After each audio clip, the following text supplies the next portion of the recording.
Hello friend, आज की video में हम जानेंगे इम्पोर्टेंस ऑफ फाइनेंशियल एजुकेशन।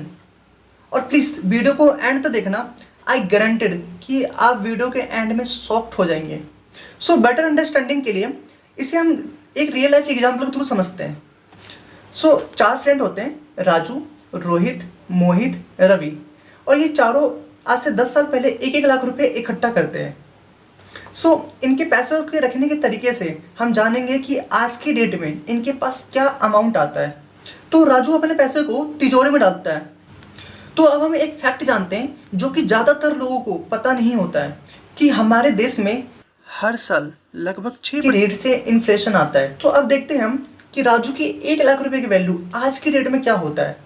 तो राजू के 1 लाख रुपए पर हम 6% का इन्फ्लेशन वाला इंटरेस्ट लगाते हैं तो अमाउंट बन के आता है 6,000 रुपये। अब क्योंकि राजू अपने पैसे को 10 साल के लिए तिजोरी में डाला रहता है, यानी कि राजू के पैसों पर हर साल 6% का इंटरेस्ट लगेगा। 1 लाख का 6%, 6,000 रुपये इंटू में नंबर ऑफ ईयर 10 साल, यानी कि टोटल 60,000 रुपये का राजू को लॉस होगा। यानी कि राजू के 1 लाख रुपये की वैल्यू आज की डेट में 40,000 रुपये हो गया है। राजू को अंदाजा भी नहीं होगा कि उसकी पैसों की वैल्यू आज की डेट में इतना नीचे गिर चुका है। इन्फ्लेशन में लॉस हुए 60,000 रुपये की वैल्यू तब पता चलता जब उसका 60,000 रुपये किसी ने चोरी कर लिए होते या कहीं खो गए होते। उसे जिंदगी भर याद रहता उस 60,000 रुपये की वैल्यू। बट थिंक कि राजू को पता तक नहीं है कि उसने अपने 60,000 रुपये इन्फ्लेशन में किस तरीके से गंवाए। तो क्या ये फाइनेंशियल नॉलेज का ना होना पैसे का नुकसान नहीं है? प्लीज़ वीडियो को एंड तक देखना। फाइनेंशियल एजुकेशन हमारे लाइफ में कितना बड़ा रोल प्ले करता है इसे हम और अच्छी तरह समझते हैं। अब बारी आती है रोहित की। रोहित अपने 1 लाख रुपए को आज से 10 साल पहले बैंक में डालता है। बैंक हमें 3% का इंटरेस्ट देती है। अब क्योंकि रोहित अपने पैसे को बैंक में रखता है, यानी कि बैंक उसे हर साल 3% का इंटरेस्ट देगी। यानी कि 1 लाख का 3%, 3,000 रुपये, और टोटल नंबर ऑफ ईयर्स 10 साल, यानी 3,000 इंटू 10, टोटल 30,000 रुपये का रोहित को प्रॉफिट होता है। रोहित के पास 10 साल बाद 1,30,000 रुपये होगा। तो क्या ये एक्चुअल फिगर है? बिल्कुल नहीं। हमने तो इन्फ्लेशन को माइनस ही नहीं किया। यानी कि हम हर साल 1 लाख रुपए पर 6% का इंटरेस्ट भी काटेंगे इन्फ्लेशन वाला।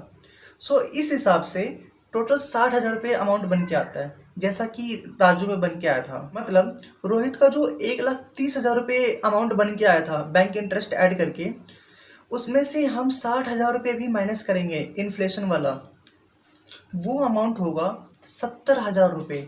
यानी कि हम बैंक में पैसा डालने के बाद भी 30,000 रुपये लॉस पे चल रहे हैं। और ये चीज़ें हमारे यहाँ पे लगभग सभी के साथ ही होता है।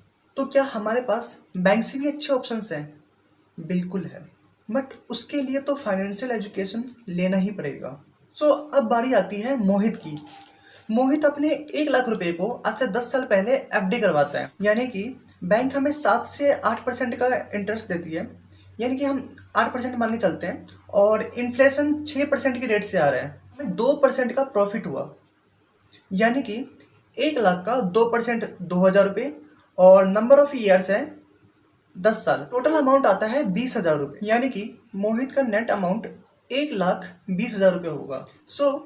अब बारी आती है रवि की। रवि सबसे पहले सीखता है, फाइनेंशियल एजुकेशन लेता है। देन रवि एक शेयर पिक करता है जो कि एमआरएफ कंपनी होती है, एक रबर बनाने वाली कंपनी होती है। आज से 10 साल पहले एमआरएफ की एक शेयर की वैल्यू 7,000 रुपये होता है, और रवि अपना 1 लाख रुपये उसमें लगाता है।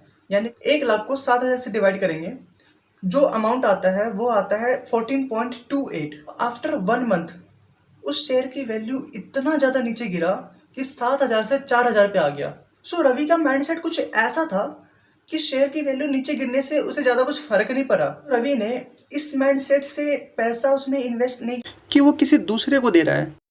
रवि ने इस माइंडसेट से पैसा इन्वेस्ट किया था कि वो खुद का बिजनेस में पैसा इन्वेस्ट कर रहा है, और बिजनेस में उतार चढ़ाव आते हैं। और देखते ही देखते उस शेयर की वैल्यू 4,000 रुपये से 12,000 रुपये हो गया। लेकिन रवि ने अभी भी पैसा नहीं निकाला। रवि ने 12,000 देख के उसमें से पैसा नहीं निकाला, उसने पेशेंस रखा। जो कि सारी क्वालिटी एक इंटेलिजेंट इन्वेस्टर में ही होती है। सो रवि ने महीने, साल, 2 साल, 5 साल, 6 साल, 10 साल तक वेट किया और आज की डेट में उस शेयर की वैल्यू 78,000 रुपीज़ हो गया। तो रवि ने 10 साल पहले उस 7,000 रुपये वाले शेयर को 1 लाख रुपये में 14.28 शेयर खरीदा था। सो इस हिसाब से 78,000 इंटू 14.28 इक्वल टू में 11,13,840 रुपये। लेकिन ये पूरा एक्चुअल फिगर नहीं है, इसमें से हमें 11,13,840 में से 60,000 इन्फ्लेशन भी माइनस करना है, जो कि पूरे 1 लाख रुपये पे 6% के हिसाब से लगा था। सो इन्फ्लेशन माइनस करके जो नेट अमाउंट बनता है वो 10,53,840 रुपीज़ होता है। और रवि का खुशी का ठिकाना नहीं रहता है, बल्कि वो डिजर्व भी करता है। आई होप कि आपको स्टोरी पसंद आया होगा। Thank you so much.